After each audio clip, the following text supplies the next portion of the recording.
and we're still out here. You know who it is, you know what it is. This is part three of the series on the wicked satanic illusion of homosexuality, the mass deception that is currently plaguing the human race. If this is your first time tuning into this video and or your first time on this channel in general and you want to understand the argument that I'm making, I recommend that you do not, take this series in bits and pieces, that you watch it in its entirety and in chronological order. So if you haven't seen parts one and part two, I would recommend that you go watch those before embarking on part three. Also, if you or someone you know is in that lifestyle and could benefit from learning about the ancient roots of homosexuality, the spiritual, origins of that practice, and, just if you could become aware of where it stems from so that you can make an informed decision about whether or not you want to continue to engage in that lifestyle, or someone who needs that information so that they can make an informed decision, I would really recommend that you get through the entirety of parts 1 through 4, because I believe that in those 4 parts I will really be able to lay the foundation for what I'm talking about. Now, there always going to be other things I can add as I continue to learn and grow and live. But like I said, those first 4 parts are really going to lay the foundation of how the deception of homosexuality is carried out on human beings. And finally, I want to say that this video is dedicated to anybody in that lifestyle with the utmost love and absolutely no judgment, because I am not the creator, so I cannot judge.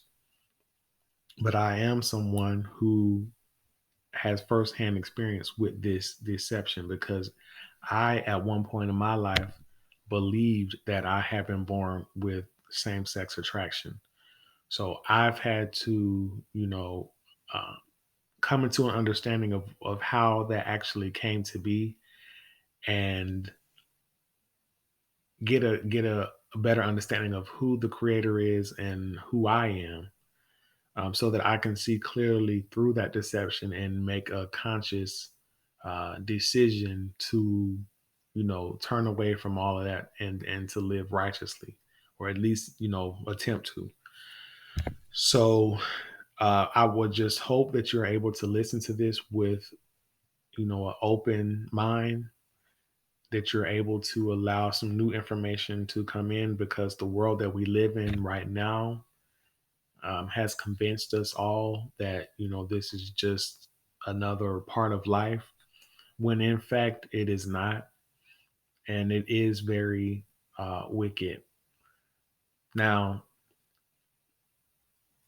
I'm saying all that. That's the end of the housekeeping. So, like I said, if you have not seen parts 1 and 2, please go check those out. But I'm going to go ahead and get into part 3 right now. So, just a brief recap.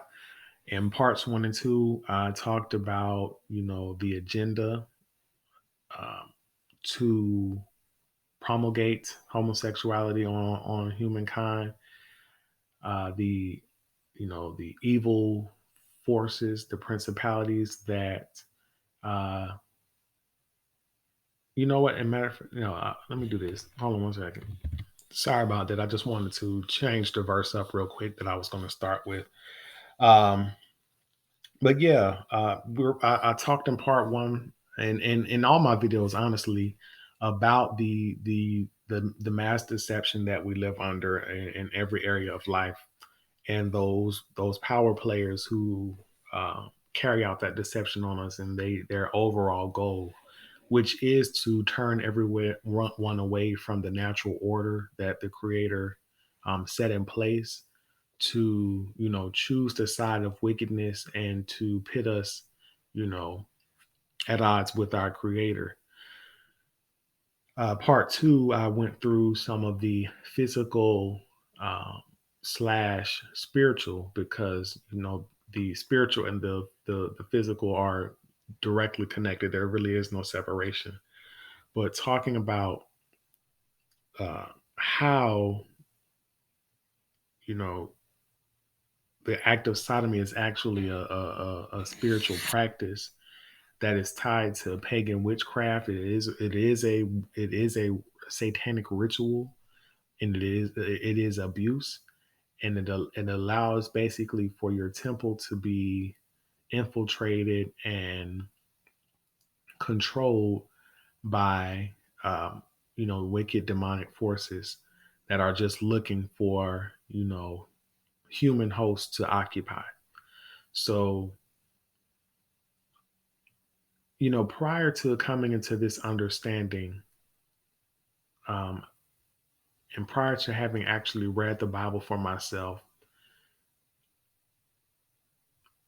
the world did a good job of convincing me that everything that was in the Bible was simply tools of control created by man.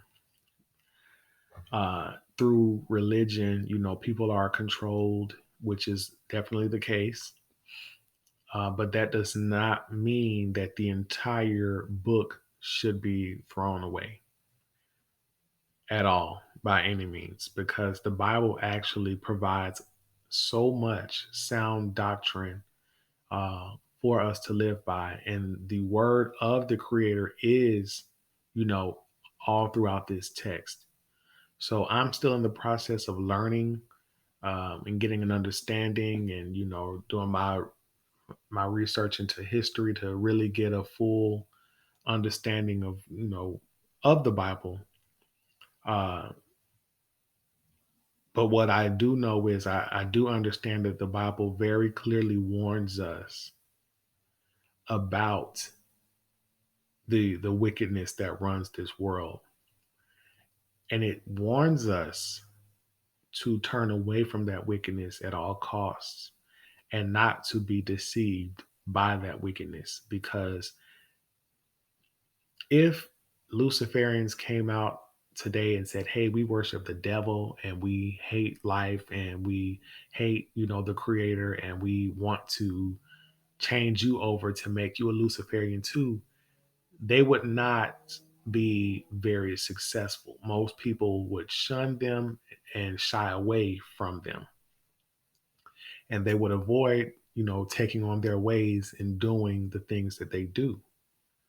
So the way that they have to accomplish this goal is through subtlety, just like the serpent in the garden. Have to convince you that, what is evil is good and what is good is evil, so that you are confused. So the Bible warns us against all of this. So I want to go through some verses that, specifically speak to this issue. And if you are someone who has never read the Bible for yourself, I would recommend that you do that, cover to cover. Even the books that they took out, the Apocrypha, I think that, there's a lot of violent information in there. And we're just going to have a very brief, we'll see how brief it is, but we're going to have a little Bible study. So hopefully, with the information given to you in parts 1 and part 2, and if you've had a chance to check out any of my other videos, hopefully these passages in the book can start to make more sense. And you can start to see that they are not just tools of control meant to, limit you or make you feel bad about yourself if you are, if you are in sin, but they're these are warnings. This is sound doctrine that's letting you know it. If you can ever step outside of the world that you live in and really look in with a critical eye, you will be able to see these things for yourself. Okay. And that's what we mean from the view from out here. We don't just live inside the matrix and go along with the program and think that everything is just a natural occurrence. We understand that this is all a programmed reality, and the reality that they're programming us with is very wicked. So it's our job to turn away from all of that and get back to righteousness, get back to a connection with the Most High, and to seek Him with all our hearts and our souls and our bodies, and to turn away from all the ways this world is, trying to teach us, because they want us all steeped in wickedness. Okay. So the first verse that I'm going to talk about is Ephesians verses 6. I'm sorry, Ephesians chapter 6, verse 12. I don't want to get into the numbers thing, but if you've watched my other videos, that's just an interesting. Those are two interesting numbers. I'll just leave it at that. And it says, "For we wrestle not against flesh and blood, but against principalities, against powers, against the rulers of the darkness of this world, against spiritual wickedness in high places. Wherefore take unto you the whole armor of God, that ye may be able to withstand in the evil day, and having done all, to stand. Stand therefore, having your loins girt about with truth, and having on the breastplate of righteousness."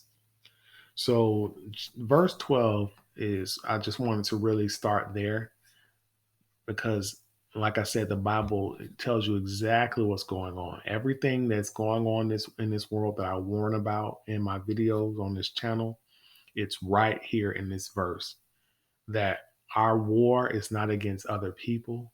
It's not against black versus white. It's not against man versus woman through feminism.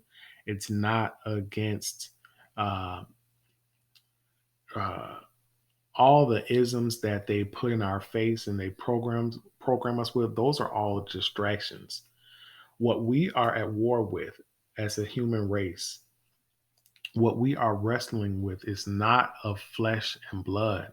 Okay, it's not of your neck. It's not of the human being next to you, but the principalities against powers.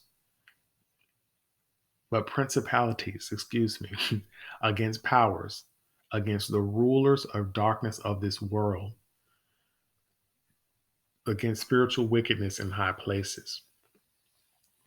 I think that everyone knows that the world, or if you haven't been living under a rock, understand that the world itself is actually controlled by a very small group of people.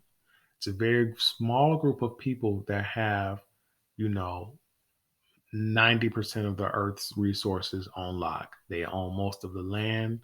They own, uh, they print the money. Even when you talk about, major corporations and things of that nature, a lot of people don't even understand that those corporations are just fronts for the actual government, the actual system, the Illuminati, the Vatican. They actually own everything that we use to operate as a society. Okay. And those very small group of owners are very wicked. Okay. And we are led to believe, because we live day in and day out in this rat race where we have to work to survive and pay bills, this whole system that was not set up by the creator whatsoever.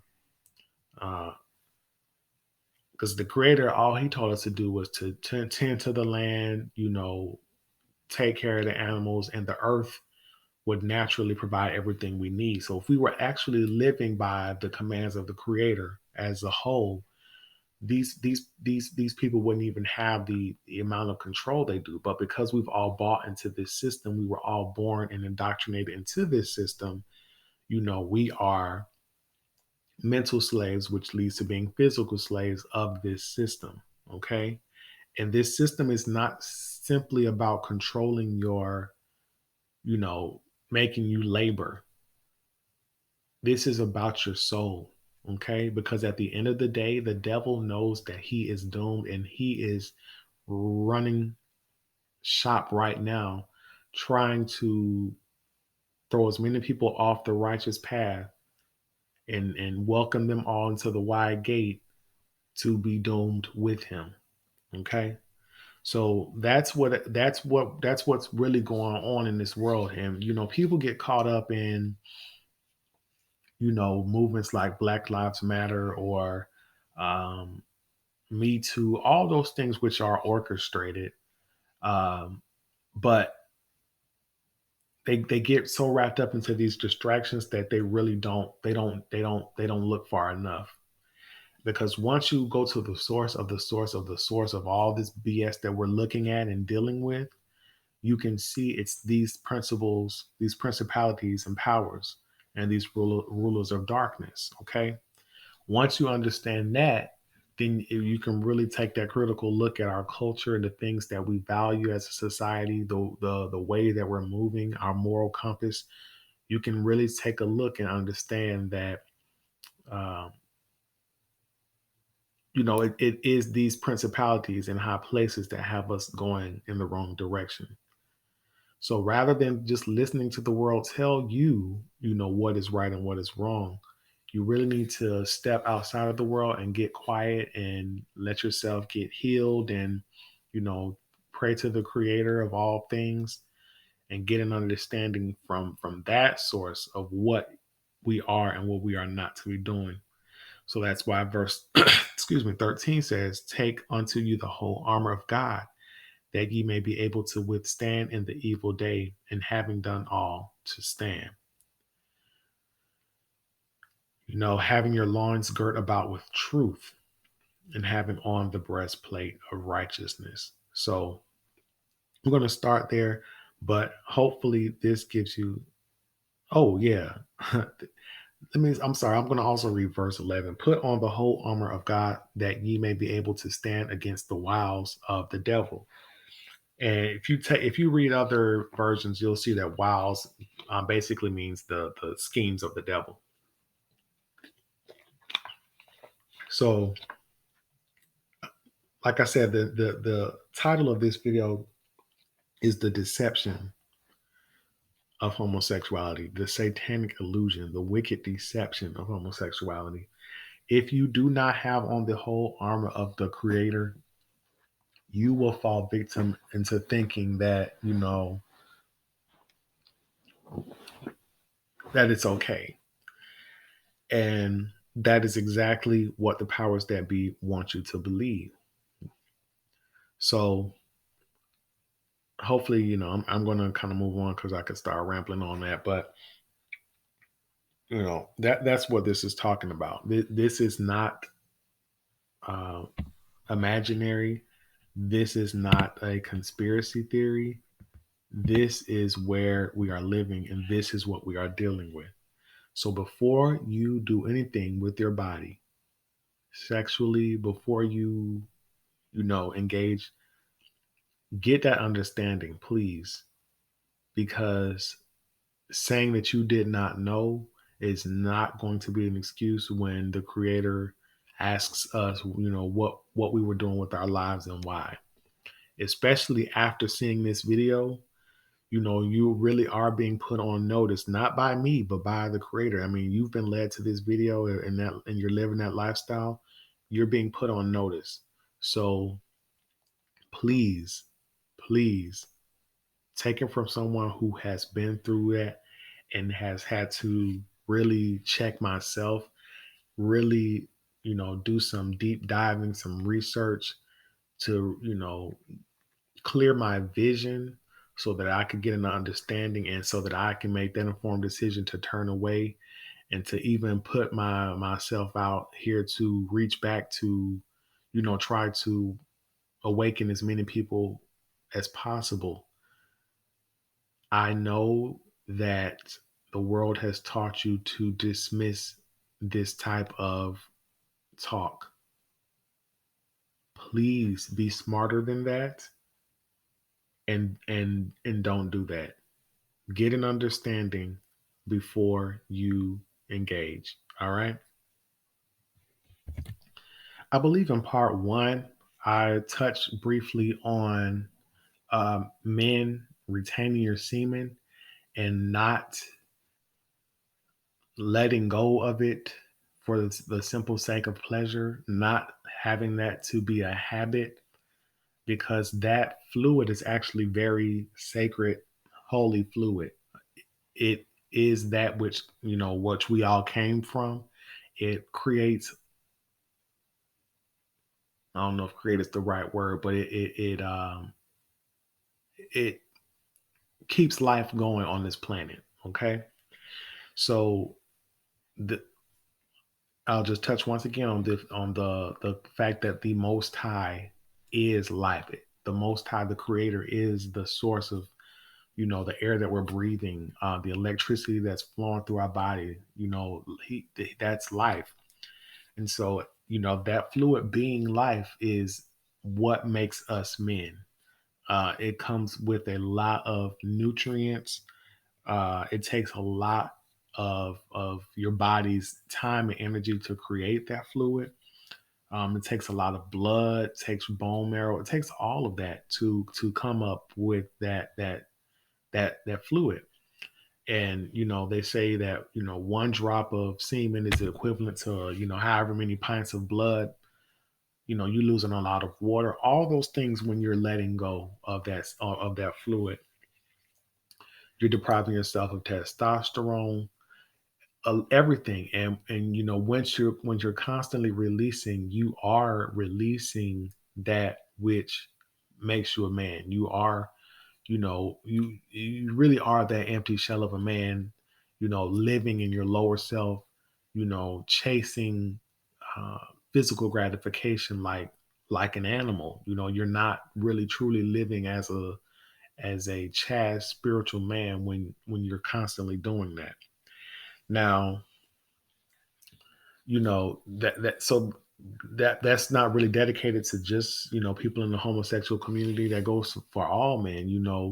If you are highly promiscuous, if you have an issue with masturbation, porn, all of those things, I would really recommend getting on YouTube and just be selective about who you listen to. But there are a lot of people out here that are talking about their journeys on semen retention and all the benefits of that, because that stuff is real.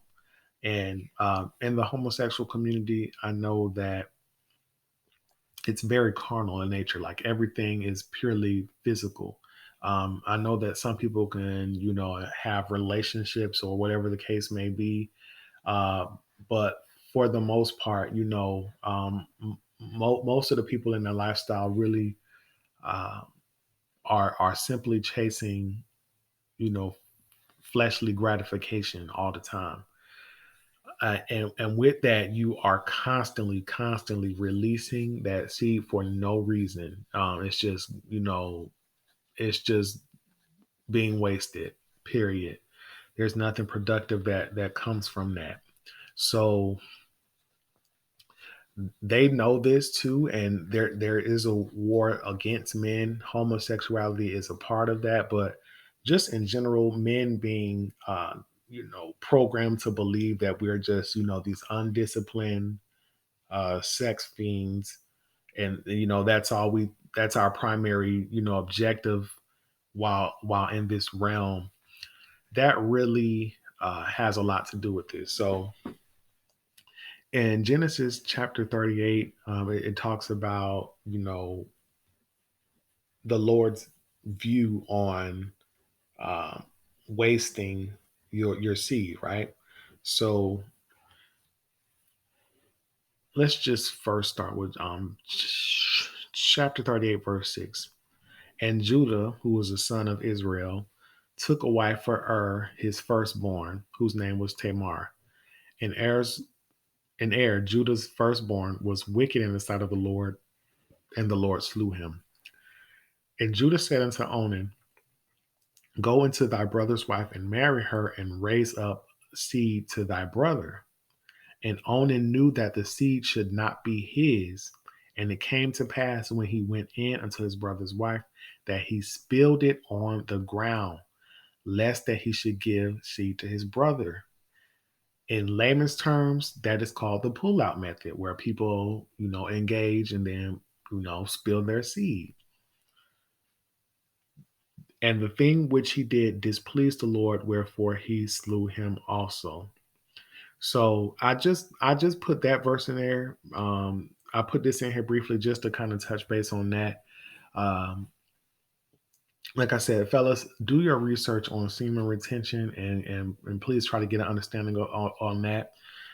And also, if you are in the homosexual community, understand that there is no productive way that that energy could be used. So you really are doing yourself the greatest disservice possible by engaging in that lifestyle. And not only are you, abusing yourselves with the satanic ritual abuse that we talked about in chapter and sorry, in part two, not only are you allowing yourself to be infiltrated and used by those demonic entities, but you are weakening yourself to defend against any spiritual attack, any physical attack, because you're letting go of that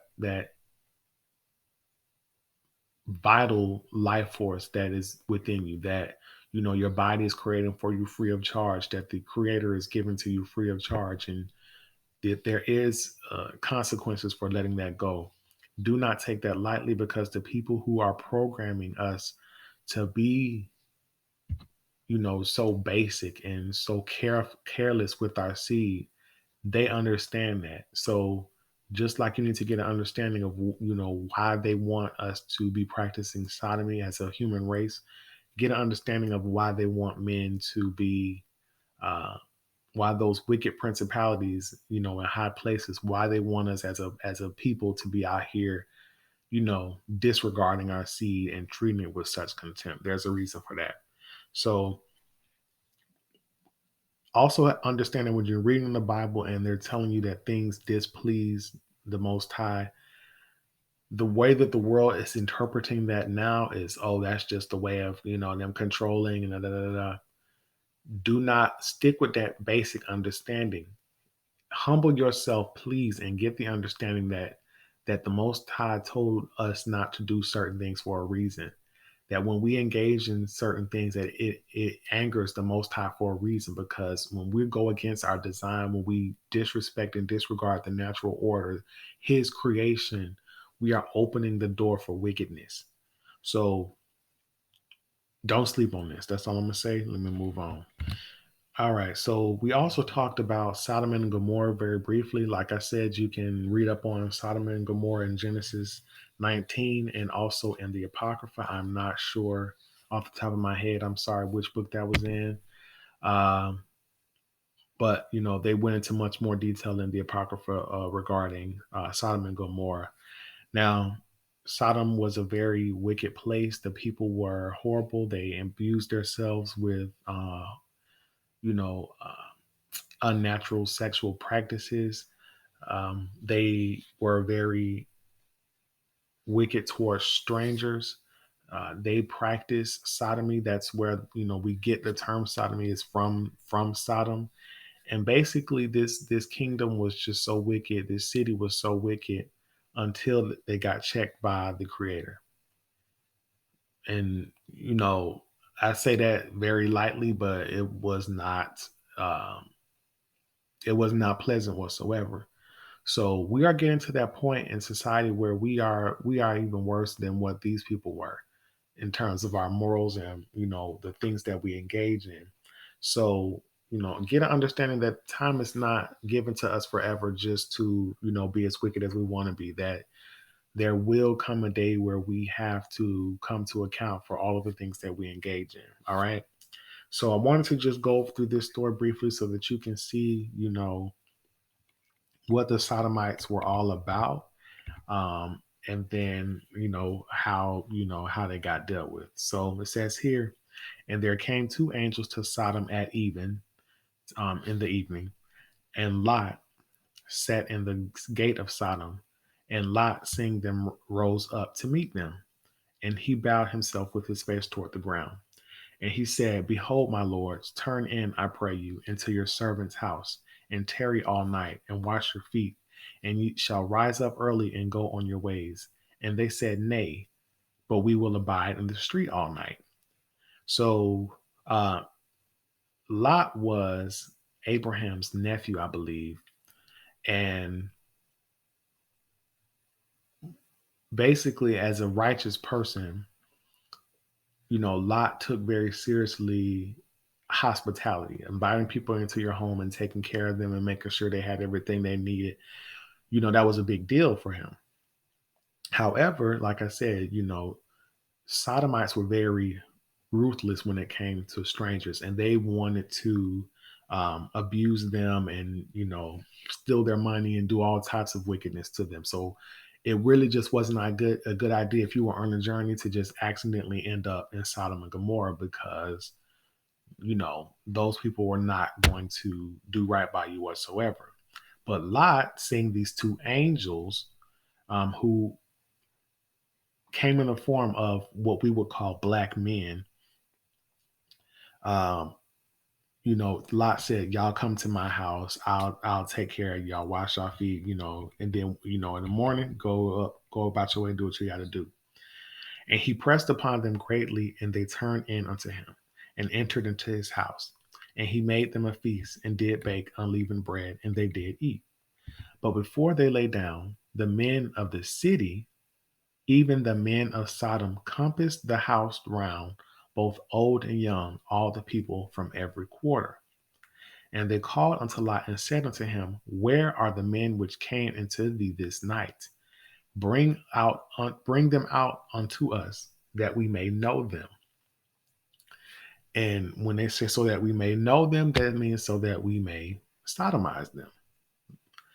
Um, and Lot went out at the door unto them and shut the door after him. So they're in the house. The men are trying to get into the house to do that despicable act to these angels. Lot comes out the door and says, I pray unto you, brethren, do not so wickedly. Okay? Because the act that they were trying to do was wicked. And if you watch part 2, you'll understand why Lot will call that act wicked. Okay? Behold, now I have 2 daughters which have not known man. Let me, I pray you, bring them out unto you, and do ye to them as is good in your eyes. Only unto these men do nothing, for they came under the shadow of my roof. So, like I said, hospitality was such a big deal to Lot that he was willing to give up his own daughters just to not have them, um, rape his guests. Um, that's what that was saying here. But the men, and they said, Stand back. And they said again, This one fellow came in to sojourn, and he will needs be a judge. Now we will deal worse with thee than with them. And they pressed sore upon the man, even Lot, and came near to break the door. So basically, it was like, okay, well, by him not just giving up his guests, because it was like a tradition for them to abuse people who came through their city. So by him getting in the way of that, he pissed them off to the point where they was trying to get everybody. So they were trying to break the door, but the men, the angels that were in his house, put forth their hand and pulled Lot into the house to them and shut the door. And they smote the men that were at the door of the house with blindness, both small and great, so that they wearied themselves to find the door. And the men said unto Lot, Hast thou here any besides son in law and thy sons and thy daughters, and whatsoever thou hast in the city? Bring them out of this place, for we will destroy this place, because the cry of them is waxing great before the face of the Lord, and the Lord has sent us to destroy it. Okay. Now, this is the part of the story. Like I said, you can go ahead and read on in there to get an understanding of Sodom and Gomorrah. But that time that them angels came there and the city tried to do wickedly unto them, they tried to perpetrate that satanic ritual abuse, that those sodomitical practices, which was so important to Set or Satan, like we talked about in part 2. That's when the Most High came and destroyed that place. So just get an understanding of what side of the fence you would want to be on. If we had to be called to account right now, for everything that we're doing, everything that we did in life, uh, would you want to be on the wrong side of that? Okay. All right. Let me move on to the next one. All right. So we went through Leviticus in the previous video, but I just wanted to touch on these verses again, just to drive that point home. Leviticus chapter 18 is talking about the uh, commandments that the Most High gave Moses to deliver to the Israelites in terms of unlawful sexual practices. So this whole chapter has to deal with unlawful sexual practices, about not sleeping with family members, um, all of that. And then you get down to chapter 21, and it says, "And thou shalt not let any of thy seed pass through the fire to Molech, neither shalt thou profane the name of the Lord." Excuse me, I can read. All right, let's take that again. "And thou shalt not let any of thy seed pass through the fire to Molech, neither shalt thou profane the name of thy God. I am the Lord." So thy seed being thy child and passing through the fire to Molech. We talked about the whole concept of Molech in the last video in terms of the satanic ritual abuse and how they want to mark children with with Molech's as young as possible. We gave the example of The Rock making the joke about the child molesting robot on Saturday Night Live with the Molech tattoo on his arm. And immediately after that, the verse says that thou shalt not lie with mankind as with womankind. It is abomination. Now, like I said, when I talked about pedophilia and homosexuality and all forms of sodomy being directly related, this is what I mean. Um, it's all satanic ritual abuse, and it all is means by which our holy vessels are infiltrated by wickedness when we engage in these unclean acts and allow for ourselves to be infiltrated with these demons and these wicked spirits. So that's why, this verse about pedophilia, verse 21, comes right before verse 22. And immediately following after that is, "Neither shalt thou lie with any beast to defile thyself therewith. Neither shall any woman stand before a beast to lie down thereto. It is confusion." And remember, the actual definition of sodomy included, any procreative sexual activity, including um, bestiality. So, that was the definition of sodomy. And then you see here, basically, verses 21 through 23 all talk about sodomy. All right.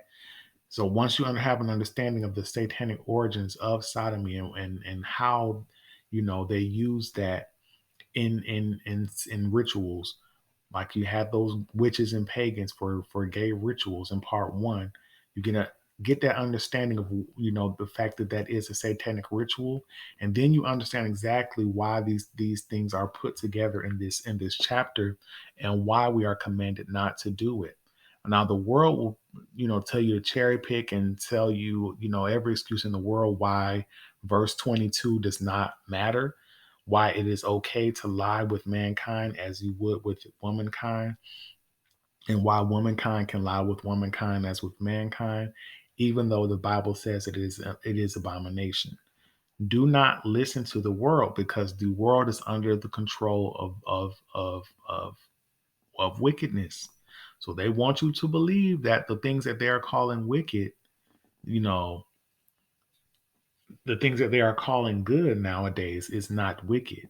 Don't fall for that okie doke. This is clearly telling you not to do those things. And I believe that in this video, you know, if you've really watched it and really been able to download that information, then you understand exactly why. All right.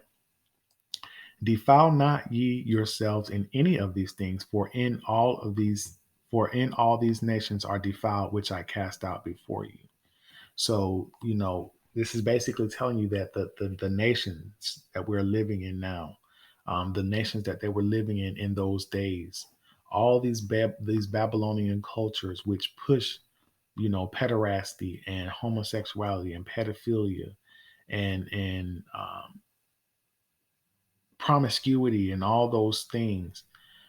All of those nations, all of these nations uh, are here to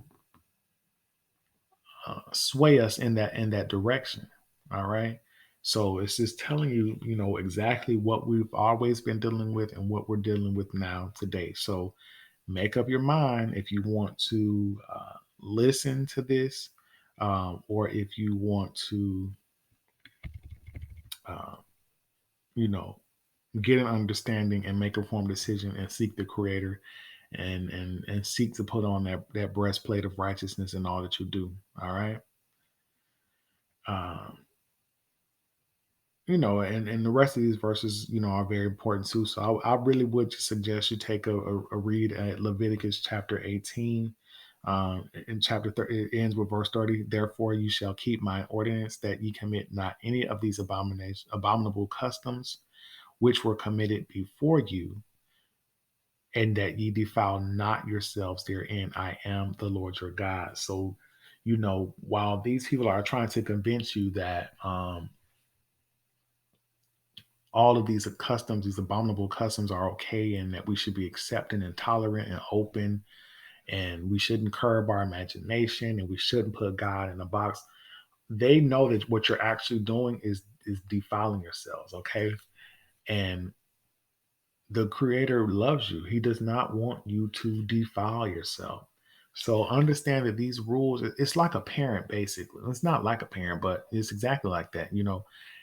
If if you're telling your child not to touch the stove, it's because you understand that they're going to hurt themselves. They're going to burn themselves. Okay. So all of these things, just read it like that. Don't read it like an immature child who wants to do what you want to do, and like a petulant teenager who thinks that they know everything and they should be able to do whatever they feel, and they've lived enough life to know more than their parents when they don't. Read this as a mature child who understands that this is a parent, that this is a father, telling his children what not to do, because he created them and knows what is good for them, and knows what is harmful. So once you read it with that understanding, uh, you're much more likely to get it. But if you read this the way the world wants you to read it, you're going to be very dismissive, and you're going to choose the customs of the abominable nations. And once your parent gets home, you're gonna have to explain it. You're gonna have to deal with that. All right. So now we are in First Corinthians chapter 6, verses 9. I'm not sure. Verse 9, I think 10 is how far we'll get. But so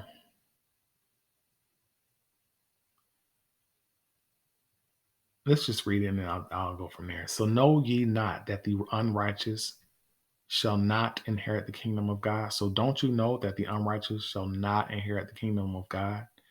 Be not deceived. Okay? Be not deceived. What is this entire series talking about? The deception of homosexuality. All right? Neither fornicators, nor idolaters, nor adulterers, nor effeminate, nor abusers of themselves with mankind. That is talking about that satanic ritual abuse, that sodomy, that homosexuality. Nor thieves, nor covetous, nor drunkards, nor revilers, nor extortioners shall inherit the kingdom of God. Now, if you really look at the world and the culture today, we really are living in times where things that are morally corrupt are being promoted as, you know, cool. It's cool to, be a scammer. It's cool to, um, you know, be violent. The way that, the club scene is set up, where alcohol and all those things are pressed upon us as just a way of life. Um, when you understand that who runs the world and what they're trying to influence us to do, then you get an understanding of why. So then you can turn away from these things.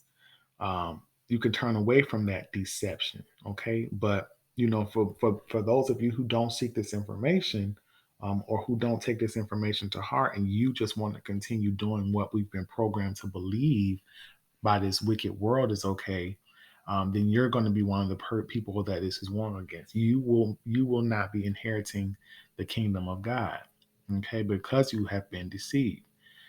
Not a fornicator, not the sexually promiscuous, not idolaters, not those who have other gods before gods. You can idolize the human body. You know what I mean. Anything that you make your god, other than the creator. If you let's say, for instance, we're talking about retaining your semen, but if that's something that you just cannot do because you feel that you have to have the pleasure of um, releasing, and that is what is most important to you, that is what you cannot live without, then you are idolizing your body. You're putting that before God. Adulterers, nor effeminate. This is for all those emasculated men out here that they're teaching to, dress up like drag queens and, do the rest of the stuff. And, everything that comes with all of that. Nor abusers of themselves with mankind shall not inherit the kingdom of God. So it's just spoken very clearly there. I don't really know or care, what excuses they're giving in churches now, because, like I said it before, you can't really get caught up in any religion. You really don't need to be going to nobody's church. Just read and understand this word for yourself and apply it, because they're not even applying this stuff in churches. So don't think that this is about religion. This is about the natural order that we live by every day, the air that we breathe, the circle of life. That is what the Creator is, and that is what they're talking about in this book. So um, just get that understanding, and fall away from the deception of this world that leads you to be a fornicator, idolater, adulterer, effeminate, a homosexual, a thief, covetous, a jealous person, a drunkard, a reviler, just somebody who's out here wilding and partying all the time, an extortioner. Don't let the world teach you to be those things, because you will not inherit the kingdom of God. All right. All right. So now we are in Galatians chapter 5, verses 19 through 23. I like all of that. So this talks about basically um, everything. I'm sorry to keep. I started to kind of repeat myself, but then when you see a verse that ties into something. So earlier when I talked about men being programmed to just seek physical gratification all the time through releasing semen, um, and just not being a full human being, when you're living for those instant physical pleasures. You're really just kind of programmed like an animal at that point. So this really talks about that, about what it is when the fruits that you are bearing when you're programmed by your flesh, when you're programmed by seeking to please your flesh at all times. All right. So let me see, verse 19. Now the works of the flesh are manifest, which are these: adultery, fornication, uncleanness, and lascivious. Like I said, I really do know how to read, y'all. Lasciviousness. Um, yeah, you say it. Lascivious. Yeah, lasciviousness. See, I was right. I just wanted to pull up that definition so we can go through that together. So, feeling or revealing an overt and often offensive sexual desire. The example they gave here is he gave her a lascivious wink. Lascivious wink. Lascivious behavior is a sexual behavior or conduct that is considered crude and offensive, or contrary to local moral and other standards. So basically, when you are, strictly about the flesh all the time, anybody who has ever had any type of physical addiction, food, anything of that nature, drugs, you can understand that once you start to feed that, after a while, your body, your flesh will just crave you to kind of take it up a notch. You know what I'm saying? So like that's how they talk about, certain gateway drugs, um, things like that. Once you start to feed that flesh in whatever form you're feeding it, and you're not, being spiritually conscious about those things, and you're letting those things, run you, at certain point, it's going to get worse and worse and worse and worse and worse. So when talking about here, the works of the flesh, that sexual flesh, that's what it leads to: adultery, fornication, uncleanness, and lasciviousness. Boom, said it.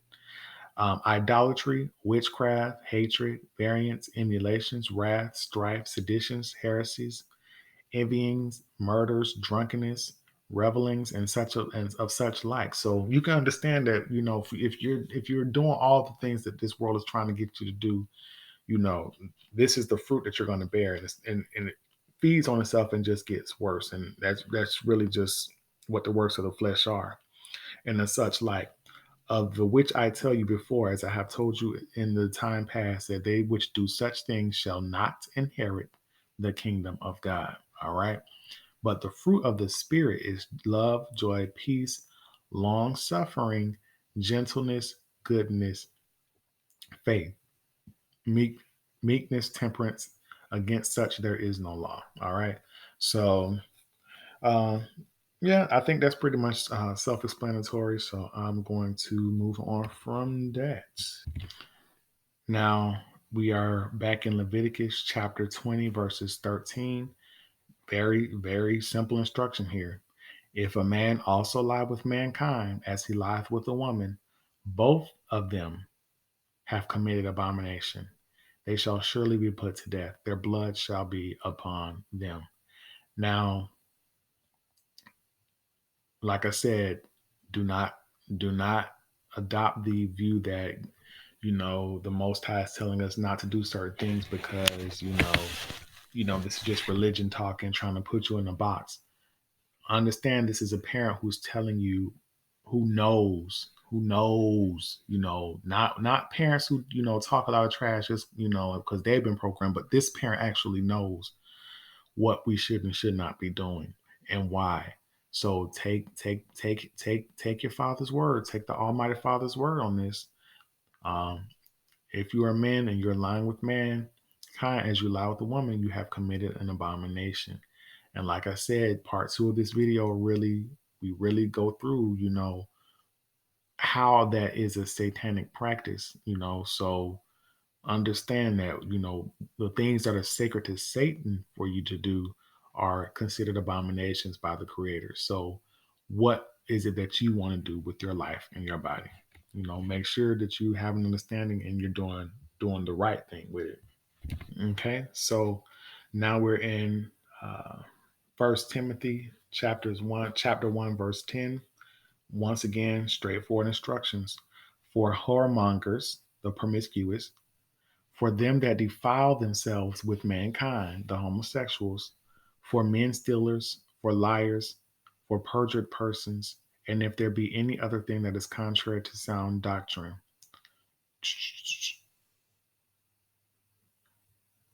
Um, I'm interpreting this as I go. So I'm just gonna leave it right there, because they're talking stuff about, the law and all that other stuff. And like I said, read the Bible with discernment, but I just thought that was worth mentioning.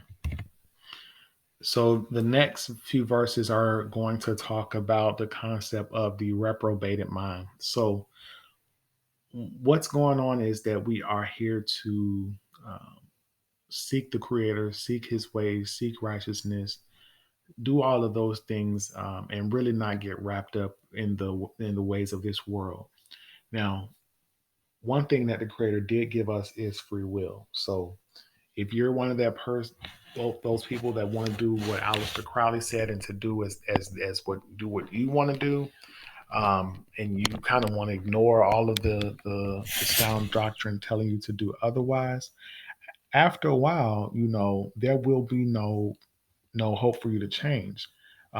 Because after so many warnings and after so many opportunities to, do what's right, if the creator sees that, that that's not what you're going to do, you are going to be handed over to the reprobated mind. So, let's say for instance, if this is a warning that the Most High is using me as a vessel to warn the person watching this video, if they're engaged in whatever form of sin they are in, um, to not do those things, and you say, well, I'm gonna keep doing it. After a while, there won't even be other opportunities for you to learn. You know what I mean. You're going to be um, you're going to be handed over to that, so that you know whatever you've allowed to infiltrate your mind, your body, and your soul and your life, that's going to be what controls, and you won't be able to you know uh, seek righteousness anymore. All right, so these next few verses are just going to um, talk about that. So turn you starting at verse 23, Proverbs chapter 1, verses 23 through 33. I put here. Uh, Turn you at my reproof. Behold, I will pour out my spirit onto you. I will make known my words unto you. All right. And this is wisdom talking. So these words are coming from wisdom, and wisdom, as we're going to see later on, is defined as the fear of God. So this is basically like an ode written to mankind from wisdom. And she is telling the man, turn you at my reproof, at wisdom's reproof, which means an expression of blame or disapproval. So when wisdom telling you you're doing something unwise, you're supposed to pay that attention. I will pour out my spirit unto you.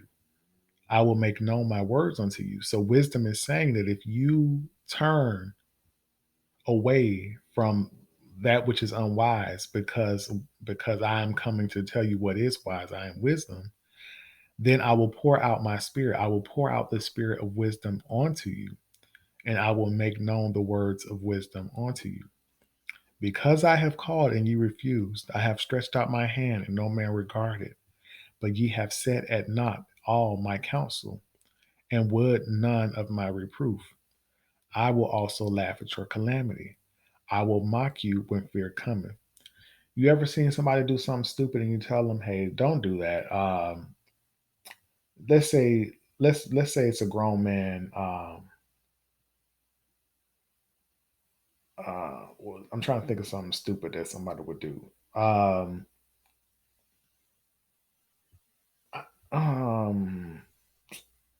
I don't know. Let's just say like somebody is a frozen lake, and your friend is saying, "Hey, I just want to run out there and run on top of the ice," and you understand that that's a pretty dumb idea. You're going to slip and you're going to bust your behind. And they're like, no, I'm not going to listen to your wise words. I'm going to go ahead and run and do this which is unwise. And they go out there and they bust their butt. They bust their butt. What are you going to do?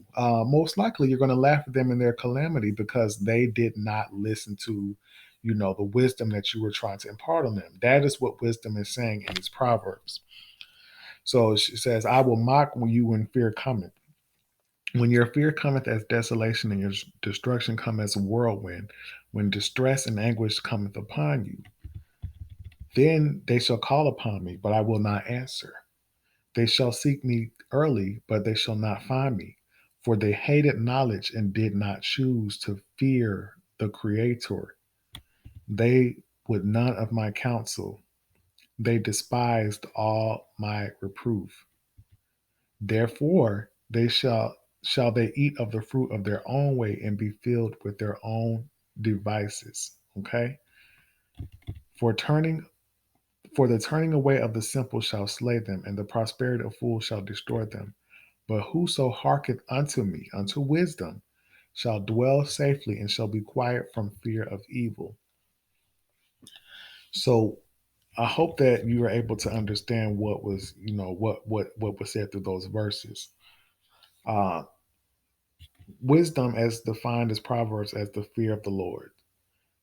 making sure that you are on the right side of the creator and his natural order, and that you're not, rebelling against that. Um, and if you do, if you and if you don't heed these warnings, if you, because like I said, the Most High, I believe, is really using me as a vessel to open the eyes of whoever He sees fit. Whoever is willing to learn, whoever wants to seek Him. This information is very valuable. But if you do not take you know, this warning, and you continue down the path of the simple, of the wicked, you know, you are going to, experience the destruction of the wicked, all right, of the ignorant. But whoso hearketh unto wisdom, all right, shall dwell safely and shall be quiet from fear of evil. So, pick a side, because they twist the word up so much to basically, where people really believe that, you know they can do what they want to do. But the word is very clear onto these things. You're supposed to be seeking the Most High. You're supposed to be seeking wisdom and knowledge. And if you choose to remain ignorant as to what's going on in the world around you, and you choose to continue to fall for all of the devices and the schemes of the enemy, and you don't seek wisdom, and you don't heed the warning of wisdom, when it's time to pay the piper, and however form that comes, don't seek wisdom then. Your opportunity to seek wisdom is now. Proverbs chapter 16, verses 25. Um, it's one of those short and sweet ones. There is a way that seemeth, that appears right, correct unto a man, but the end thereof, the end of that way which seemeth right, are the ways of death. So the enemy what he does is a good job of making what is evil seem right, appear right. But even if it seems right to you, even if you've fallen for that deception and it appears right to you, however you got there, the end of that way is death.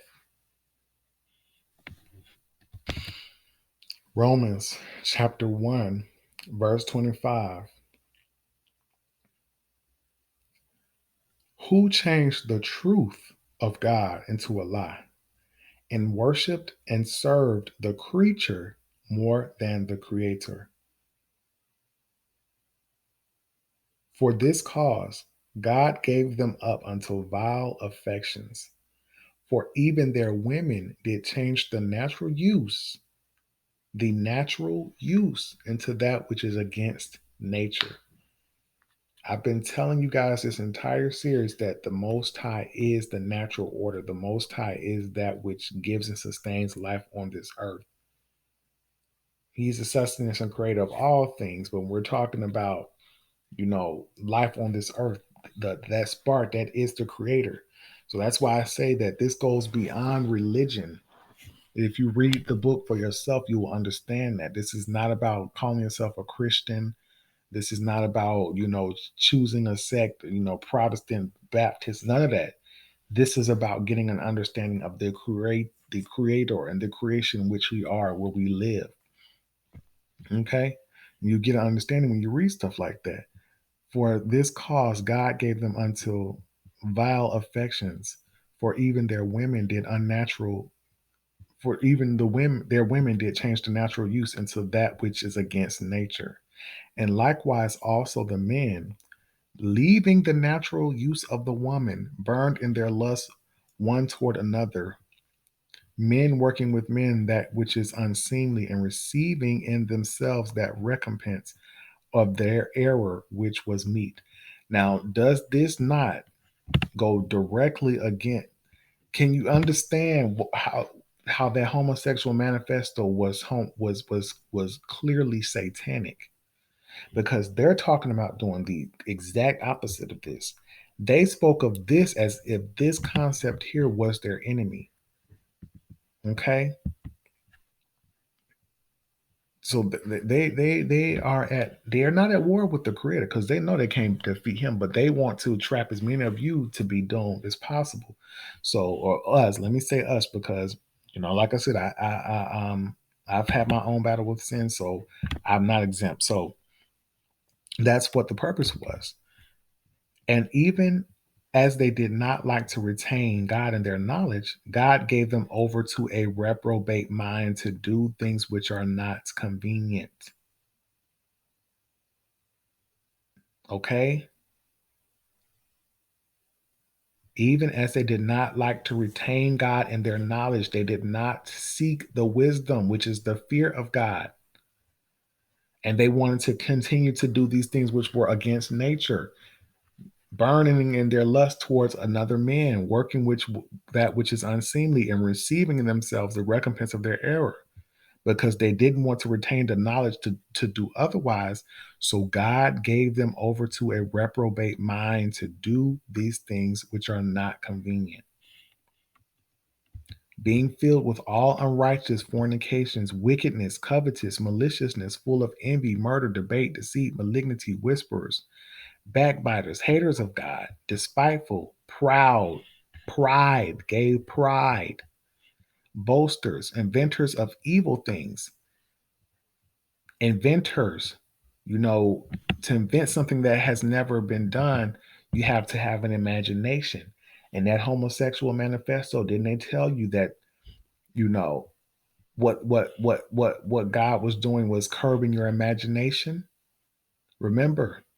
So they're inventors of these evil things, these sodomitical practices, disobedient to parents, without understanding, covenant breakers, without natural affection. This isn't about a religion. This is about nature. God is nature, implacable, unmerciful, who, knowing the judgment of God, that they which commit such things are worthy of death, not only do the same, but have pleasure in them that do them. So that's the reprobated mind, where God will hand you over, and you'll be stuck in those ways, So you can know the judgment of God, and understand that the things that you do, that which you commit, are such things are worthy of death. But not only will you do them, but you will have pleasure in them that do them. So there is a limited window for you to get this information, understand it, and apply it, and turn away from wickedness. That window is limited. All right. Because you can be handed over to that reprobated mind from doing these wicked things. I just gotta read it again. Who changed the truth of God into a lie and worshiped and served the creature more than the creator? That is idolatry. You are the creature. If you are serving your own physical needs, if you are feeding your own sin, then and you're not putting the ways of the creator first, if you're not applying that wisdom, you know what I'm saying? For this cause God gave them up unto vile affections, for even their women did change the natural use into that which is against nature. And likewise also the men, the homosexual manifesto, leaving the natural use of the woman, burn in their lust one toward another, men with men, working that which is unseemly, and receiving in themselves that recompense of their error, which was meat. All right. And even as they did not like to retain God in their knowledge, God gave them over to a reprobate mind to do things which are not convenient, who, knowing the judgment of God, that they which commit such things are worthy of death, not only do the same, but have pleasure in them that do them. All right, so we're in Jude now, chapter 1, verses 7 and 8. Even as Sodom and Gomorrah and the cities about them in like manner, giving themselves over to fornication and going after strange flesh, are set forth for an example, suffering the vengeance of eternal fire. Likewise, also, these filthy dreamers defile the flesh, despise dominion, and speak evil of dignities. So, like I said, the city of Sodom and Gomorrah, they were evil until they were not anymore because they were destroyed. And that's what this is talking about. So, even as Sodom and Gomorrah and the cities about them in like manner. So, Sodom and Gomorrah and all the surrounding cities that, took on their evil ways, giving themselves over to fornication, those orgies, and that sodomitical abuse, that satanic ritual abuse, and going after strange flesh, the pederasty, the pedophilia, the homosexuality, everything that is diverging from man and woman, are set forth for an example, suffering the vengeance of eternal fire. So I am not the Most High. I cannot pass his judgment. I don't know what he's going to do. I'm not here to tell you that. What I'm here to explain to you is that whatever it is, you don't want no part of it. And Sodom and Gomorrah was meant to serve as an example for you of what happens when you, in like manner of the Sodomites, give yourself over to the fornication and you choose to go after strange flesh, especially after receiving this warning. All right? Suffering the vengeance of eternal fire. Likewise, all those filthy dreamers defile the flesh, despise dominion, the dominion of the Creator, the one who determines what is right and wrong, despising his dominion to do what they want to do as thou will, Aleister Crowley style, and speak evil of dignities. All right.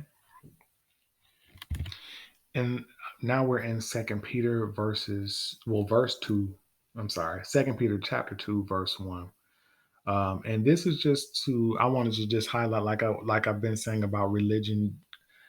You should not have to rely on a preacher in a church building to interpret this Bible for you.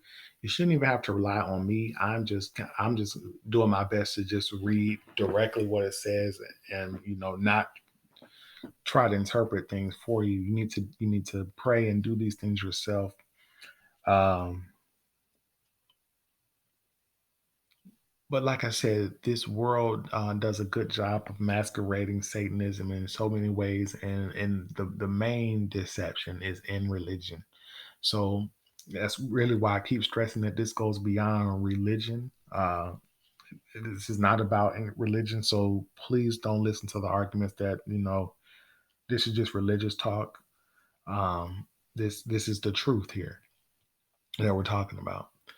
And many of the people who will come to you and say otherwise are the false prophets that they talked about here. So it says here, but there were false prophets also among the people, even as there shall be false teachers among you, who privily shall bring in damnable heresies, even denying the Lord that bought them, and bring upon themselves swift destruction.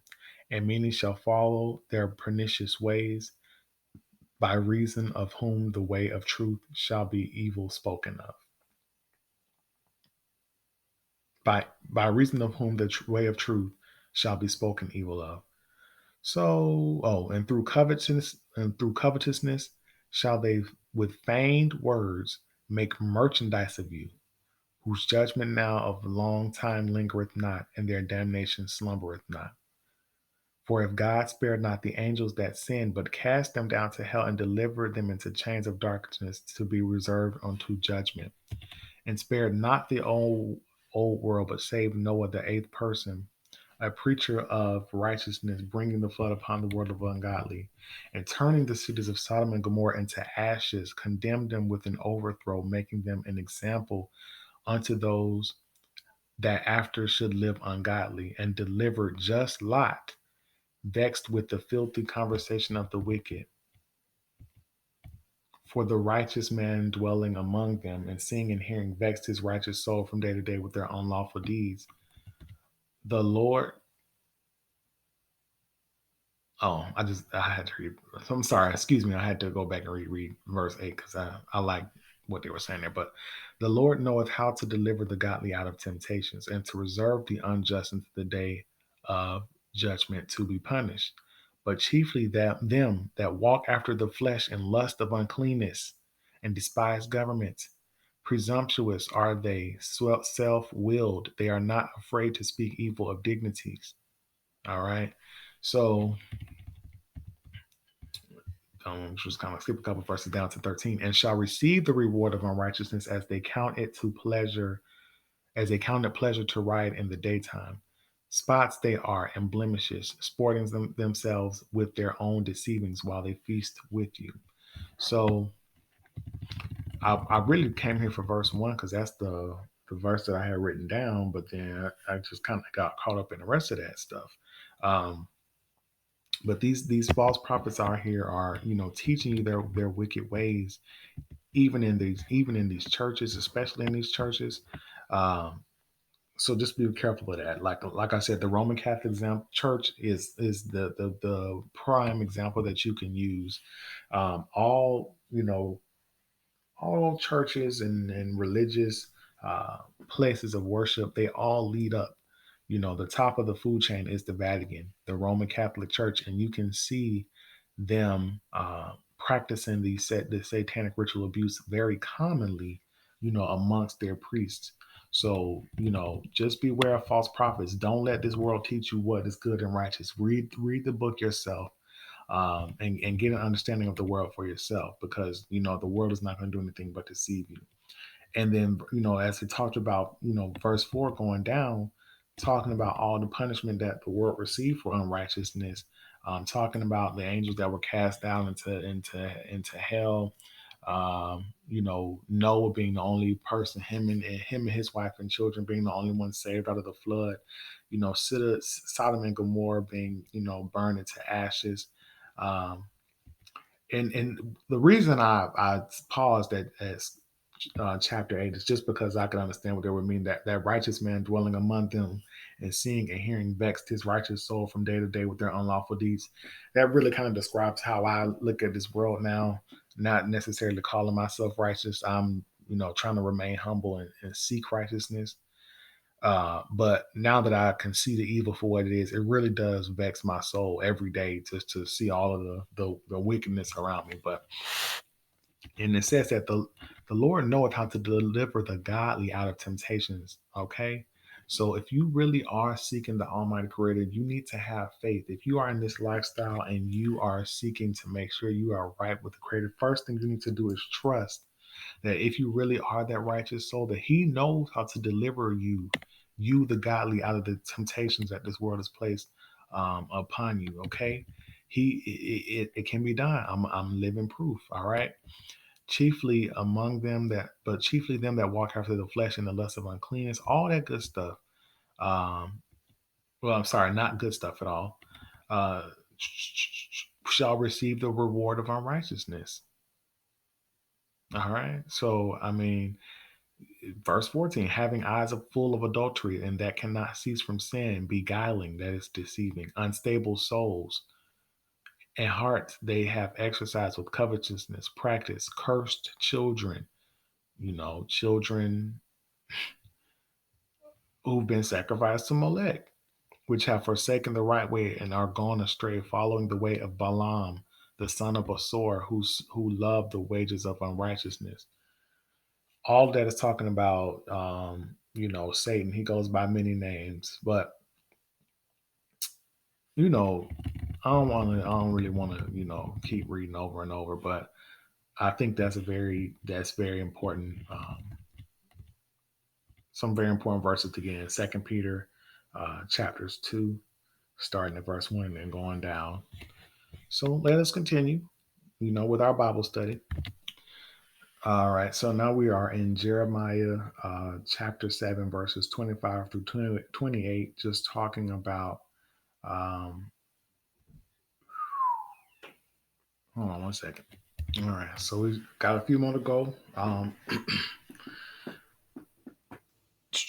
Like I said, we're in Jeremiah chapter 7, verses 25 through 28, and it's just talking about, people who um, are holding on steadfast to their disobedient nature rather than hearkening unto wisdom, right?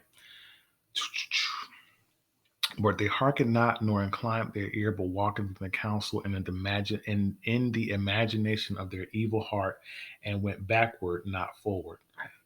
Excuse me.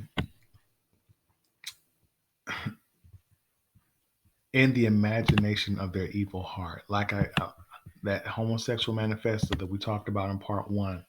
That's something that we harped on.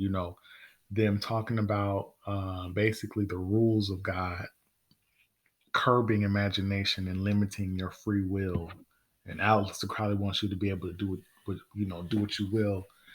Um, I just really hope that you can get a clearer picture, and really just see what good versus evil really looks like. Because evil masks itself as what is good, and we're told to just go with that, But if you read the Bible with an understanding that it's describing the world that you're in and the moral and spiritual battle that we are in, hopefully you can really read between the lines when you're reading things like the homosexual manifesto, and you see certain key words and key phrases in there about the imagination, and compare it to the Bible, understanding that they don't say that they're talking about Luciferianism. They don't say that they're talking about purposely disobeying the Creator, but they understand these scriptures. Okay, so they know exactly what they're saying. Since the day that your fathers came forth out of the land of Egypt unto this day, I have sent unto you all my servants, the prophets, daily rising up early and sending them. Yet they hearkened not unto me, nor inclined their ear, but hardened their neck. They did worse than their fathers, becoming a stiff necked people, meaning you can't turn around. You can't, turn around and look and do, well, turn around, you want to keep on doing what it is that you're doing. And the Most High is sending servants and prophets all the time to tell people that the ways of this world is wrong. You hear this type of stuff all the time. I'm sure that I'm not the first person that you've heard say that these things were wrong. I might be the first person that has gone into this amount of detail about it, but we've all heard that homosexuality is wrong in one form or another. We just chose whether or not we wanted to hearken unto that correction, or if we were going to be stiff-necked. Therefore, thou shalt speak all these words unto them, but they will not hearken to thee. Thou shalt also call unto them, but they will not answer thee. But thou shalt say unto them, This is a nation that obeyeth not the voice of the Lord their God, nor receiveth correction. Truth is perished and is cut off from their mouth. All right. Correction. What was the other word we used? Reproof. Okay. So please try to receive this correction now. These verses are really talking to you right now, literally. Please try to understand this now. All right. All right. Let's see. We're in chapter 6 now. I'm just going to read 27 through 30. Jeremiah chapter 6, verses 20 through 7. I have set thee for a tower and a fortress among my people, that thou mayest know and try their way. They are all grievous revolters. Revolution, be careful. Walking with slanders. They are brass and iron. They are all corrupters. The bellows are burned.